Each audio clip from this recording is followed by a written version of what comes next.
then a fourth to a half, then a half to 3/4, 3/4 to 1. This x sub I star is a number here. X sub I star, just a number on horizontal axis, times delta x. What is delta x? Delta x is defined as b minus a divided by n. A is the lower limit, like here 0, and b is the upper limit on x-axis, which in this case is 1, and n is the number of sub-intervals that we have. So a is lower limit, b is upper limit, and n is the number of sub-intervals. So again, the limit of the sum, so forget about this. F of x sub I star times delta x actually gives you the area of each of these rectangles.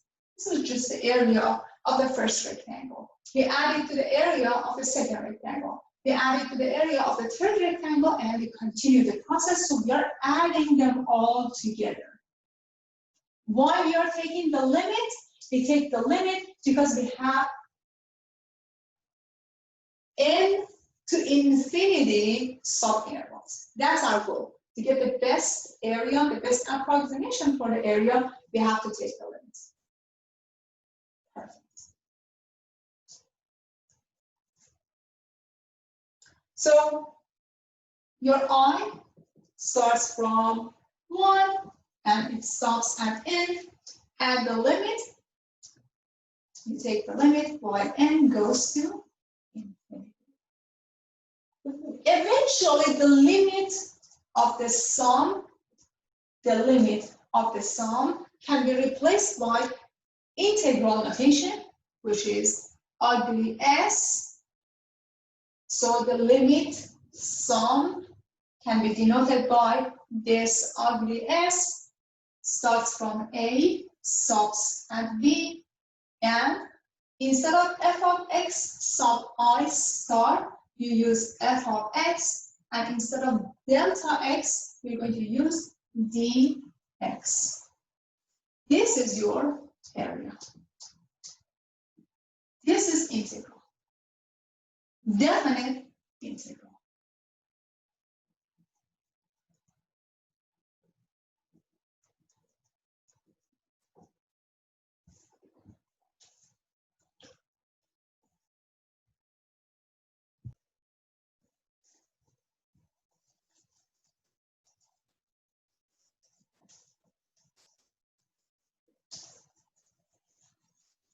Luckily for us, we have a lot of nice shortcuts and we don't have to deal with series.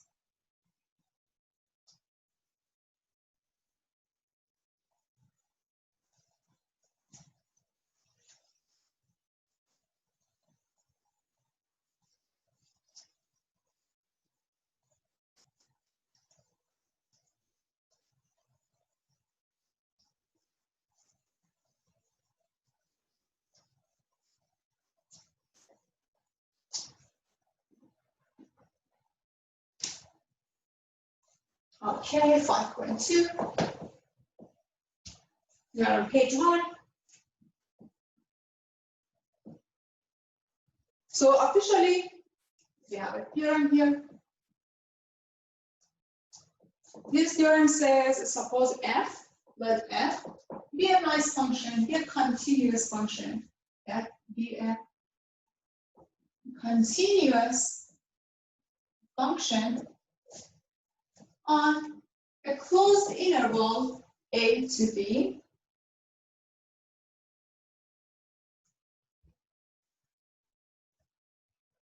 or in worst case scenario, it has some jump discontinuity it's finite number of them, or f has only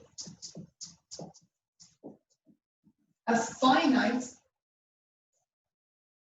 number of jump discontinuities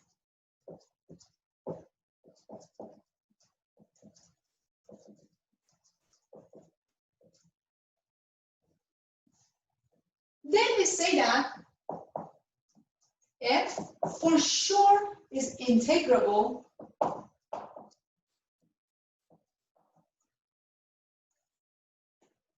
on closed interval a to b, and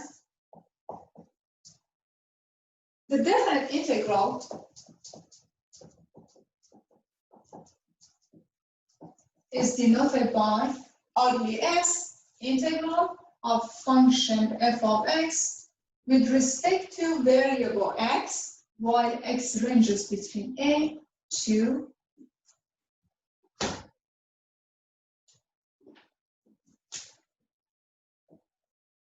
so you have a nice function like this function. This is your function f of x, and this is your x-axis, and x between a and b, it's either continuous or it has some jump discontinuities. Then you can say that, hey, the integral of function f exists. The whole thing for you to avoid any confusion. F of x dx. This is your integral.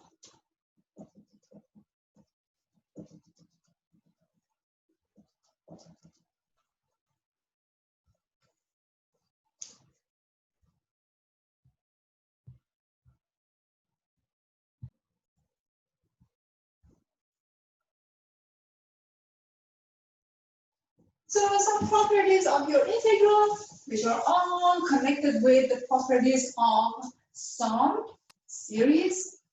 So let us write this down here. So these are important properties for us. You have to learn each of them. Then we're going to apply these properties and we will find the integral of different functions.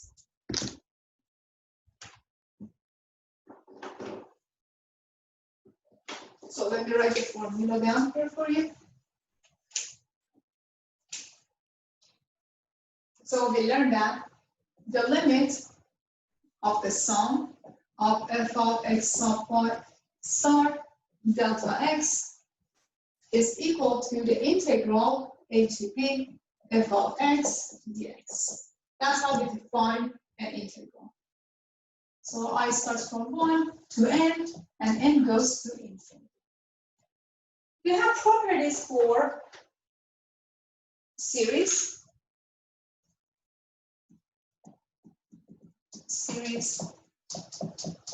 properties that actually equivalent to integral properties, because we define an integral to be a series and integral properties. So first of all, when it comes to series, the sum of a constant like k or c or anything that you like, constant c, while your I ranges between 1 to n is equal to n times c. N times c. So what do we mean? We're actually taking c and we add c n times. C plus c plus c plus c. N times is n times c. So when you have an integral a to b of a constant like c, your function is a constant function with respect to x variable x, it is c times the length of your interval, b minus a. B minus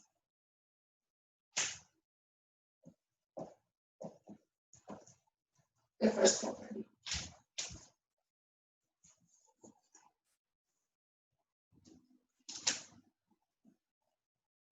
The second property,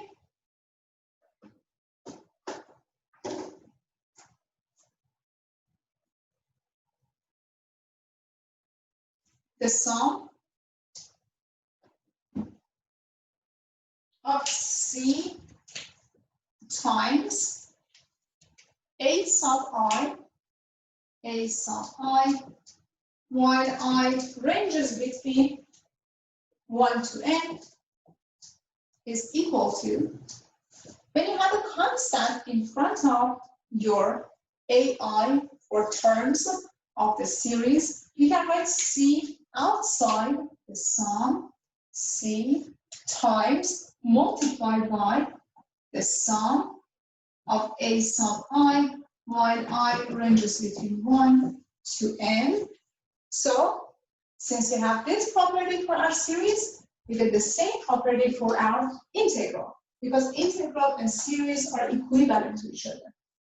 So the integral of a to b, c times a function, like f of x times dx is equal to, we can take c, the constant, and write it in front of the integral.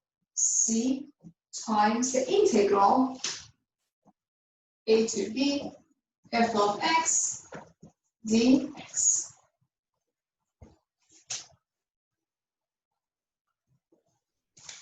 The third and fourth properties are about addition and subtraction, sum and difference of series, then integrals.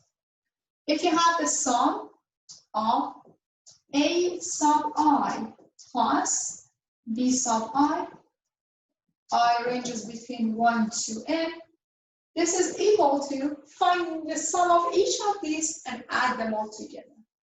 The sum of a sub I ranges between 1 to n, plus the sum of b sub I ranges between 1 to n. For the fourth properties, you have subtraction. AI minus BI is the difference between the series. Addition and subtraction. We have the same thing for our integrals. The integral of a to b of f of x plus g of x dx is actually the sum of their integrals. Integral a to b f of x dx plus the integral of function g, x ranges between a to b, and if you have subtraction between them, you just subtract the integrals.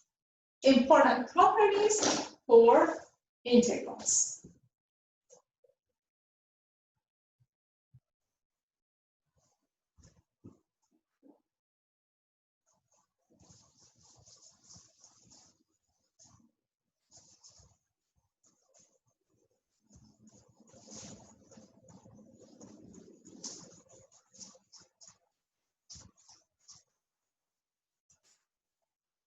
Okay, more properties.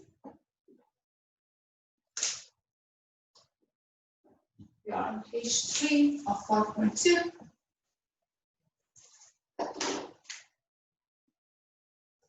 So, for example, if I have the integral of a function f of x 1 to 2, what happens if I just switch these two?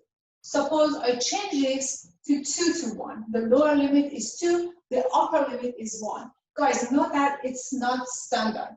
First of all, you have to convert this guy into integral of 1 to 2 f of x dx, and by doing that, you have to add a negative sign in front of your integral.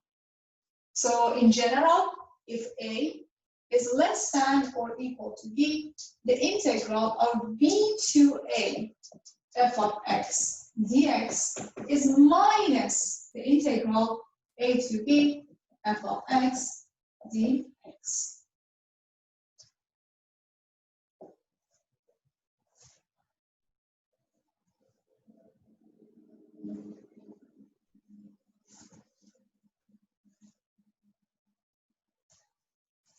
Next property, if you're finding the integral of, for example, 1 to 1, so 1 to 1 of function f of x d of x, it actually gives you 0. Why is that? Remember the definition of series, the length, this is the length of the sub-interval. Instead of having 1 to a number, we're going to stop at 1, and this length, which is 1 minus 1, is equal to 0. So since the length is equal to 0, the area or the integral is going to be 0. And in general, you can say that, hey, the integral a to a of f of x dx is always 0.